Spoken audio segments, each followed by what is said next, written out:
Tuloy po muna natin ang kanyang mga pahayag.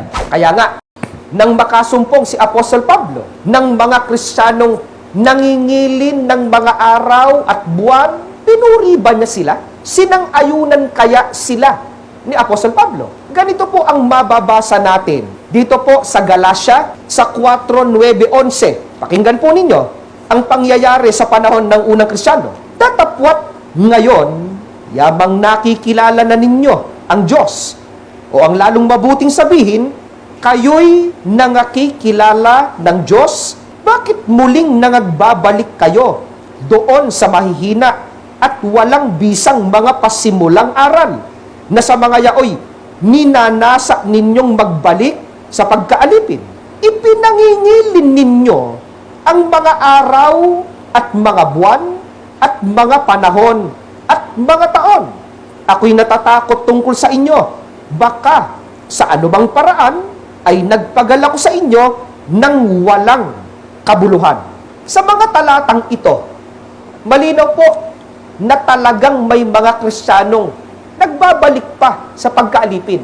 Pero kapansin-pansin po, mga giliw namin taga-subaybay, hindi po nagsawalang kibo si Apostol Pablo sa ganitong uri ng mga Kristiyano. Ano po ang katunayan? Maliwanag po ang ating narinig. Sinaway niya sila at kanyang pinangaralan sila.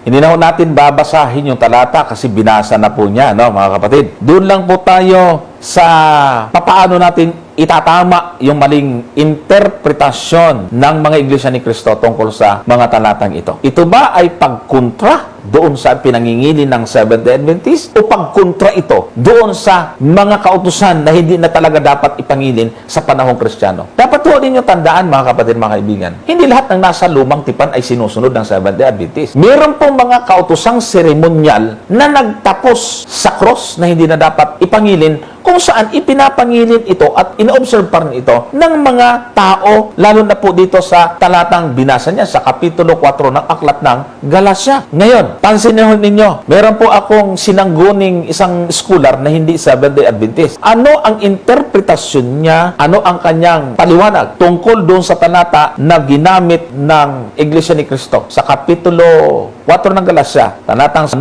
hanggang 11. Ang comment po rito ng isang Bible commentary, si John Hill, ay ganito. Sabi niya rito, "How turn you again to the weak and beggarly elements, whereunto you desire again to be in bondage, meaning the ordinances of the ceremonial law he before calls the elements of the world, and here weak because they could not give life, righteousness, peace, joy, comfort, and salvation. And since the coming of Christ were become impotent to all of the uses they before served, and beggarly because they lay in the observation of mean things as meats, drinks, and which were only shadows of those good things, the riches of grace and glory which come by Christ, the Galatians are said to turn again to this." So, ayon kay John Hill, ito po ay sabi niya, mga ordinances. Sabi po nung nasabing talata, mga ordinances of the ceremonial law. Yung pong tinutukoy pala dyan is yung kanina ko pa binabanggit na mga kautosang seremonyal